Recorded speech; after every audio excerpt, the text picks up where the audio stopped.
Leitura católica.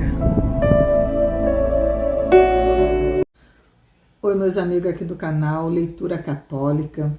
Depois de algum tempinho, estou aqui de volta com vocês, partilhando esse momento de leitura católica, dos livros católicos, que são muito ricos a história, né? E voltando com este livro, A Vida da Virgem, onde tem a playlist aqui no canal. Se você é inscrito agora, conhece o canal agora, volta lá na playlist desde o primeiro capítulo desse livro e vem acompanhando. E tem muito mais livro aqui no canal.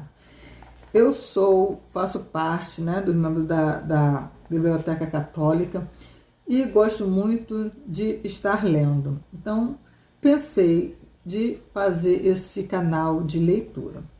Vamos lá. Esse livro, já estou no capítulo 7, que vai começar sobre a ressurreição. Então, você que é novo, vai lá desde o início na playlist e vem acompanhando para chegar até aqui e mais, né? Vou estar mais na frente. Vamos lá?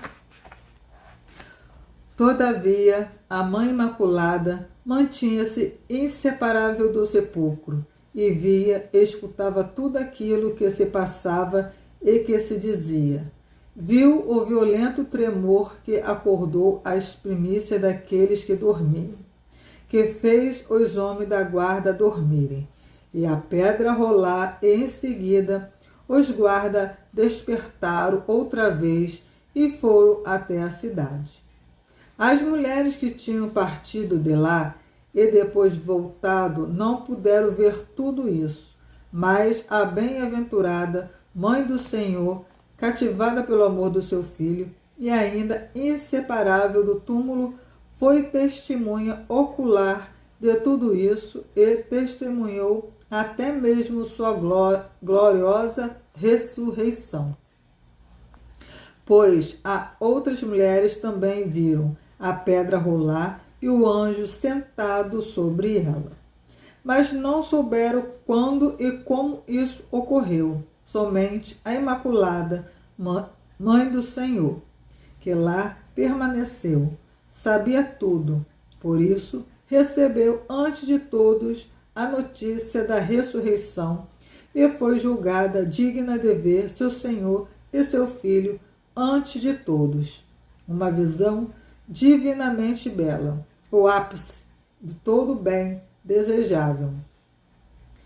Ela escutou sua doce voz e creu em todos os mistérios da providência, assim como crera anteriormente naquela da encarnação, agora cria naquela da ressurreição. E não apenas por ser a Mãe Imaculada e Santa, mas também por ter permanecido junto a ele de maneira solícita na hora de sua paixão, e por ter sofrido compassivamente quando dele recebeu a força da alma para não morrer com ele. Por isso Maria vive com Cristo e é glorificada com Cristo.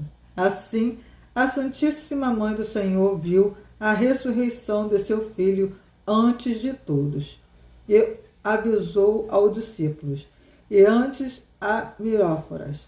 E seus evangelistas nada relataram sobre isso na história da ressurreição, se omitiram a descrição do testemunho da mãe. Foi para que ninguém duvidasse da visão da ressurreição, em virtude de ela ter sido relatada pela própria mãe. Ademais, alguns poderiam dizer que os evangelistas escreveram aquilo para demonstrar complacência pela Santa Rainha e porque ela foi testemunha ocular. Não mencionaram nada a respeito devido a tudo isso, mas descreveram o que as outras Miróforas disseram. Assim, a Santa Theotokos viu com seus próprios olhos a ressurreição de seu filho, e rei. Regozijou-se, foi até a casa do discípulo muito amado e esperou a hora da ascensão do Cristo. Essa casa era de Sião, como escrito acima. pois o evangelista João, após a morte de seu pai Zebedeu, vendera parte do que herdara e os bens que tinham na Galileia, e comprara em Jerusalém a casa de Sião, onde acolheu a Santa Teotocos, seguindo a ordem de seu senhor e mestre, e a serviu. Em razão dessa casa, ele tornou-se conhecido do sumo sacerdote, como diz o evangelista. Esse discípulo era conhecido do sumo sacerdote, e os discípulos achavam-se na casa por medo dos judeus. E lá apareceu o Senhor e entrou pelas portas fechadas. Depois da ressurreição, ele soprou sobre eles, dizendo-lhe: recebe o Espírito Santo. Também lá, após 8 dias, Cristo satisfez a vontade de Tomé. Ele mostrou as marcas dos pregos. E foi lá que, após a ascensão do Senhor, os apóstolos celebraram os primeiros mistérios da Santa Missa. E a Santa Teotocos teve aquela casa como morada após a ascensão de Cristo. Então, antes desse evento, depois que ele ressuscitara dos mortos, sua santa e sempre gloriosa mãe estava nessa mesma casa e guardava o seu retorno, pois seria remate do seu desígnio e vida terrena. Depois da ressurreição e antes da ascensão, o Senhor apareceu várias vezes por sua Santíssima Mãe, quando lhe convinha, e consolou mais de uma vez porque aguardava.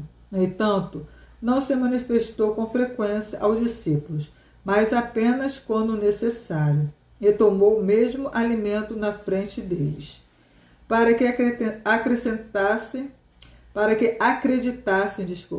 que não estavam aparecendo falsamente, e que era verdadeiramente o Senhor Jesus Cristo, seu Rei e Mestre. Então, quando fez os discípulos compreenderem os inúmeros mistérios, prometeu-lhe a chegada do Espírito Santo e ordenou que permanecesse na cidade até que fosse revestido da força do alto. Depois os levou para fora da cidade até Betânia e os abençoou.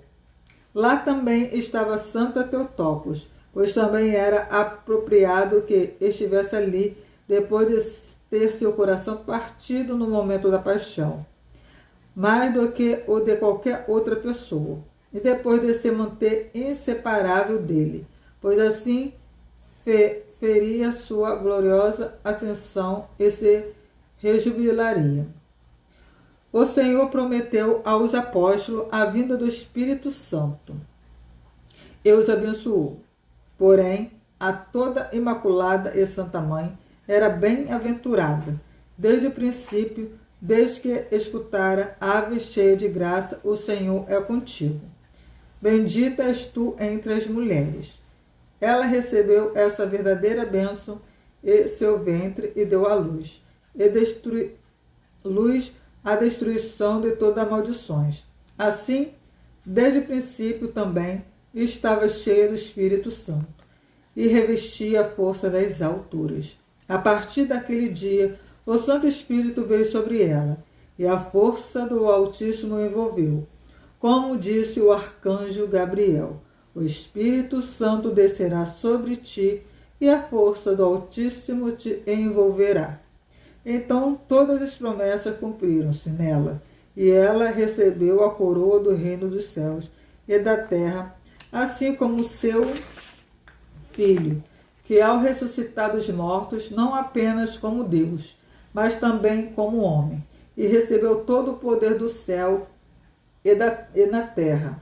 Então, quando o Senhor ascendeu para o céu, e os apóstolos e a Santa Virgem o viram nas alturas, ele enviou de imediato anjos para consolá-lo e anunciar sua volta e a nova vinda.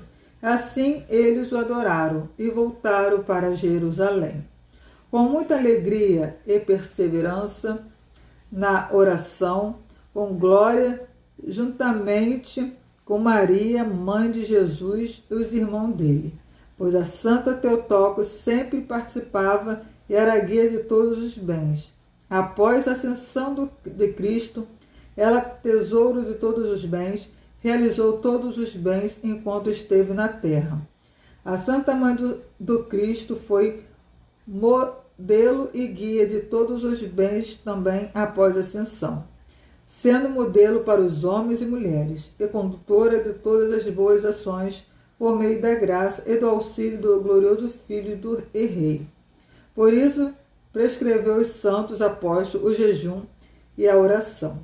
E elas se dedicaram ao jejum, à oração e à súplica, até a 50º dia, quando se encheram de graça do Espírito Santo, Consolador das almas.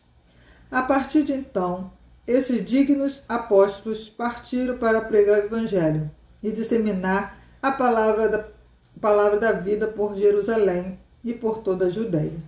E pouco tempo depois fizeram também pela extremidade do orbe terrestre, conforme a ordem do Espírito Santo.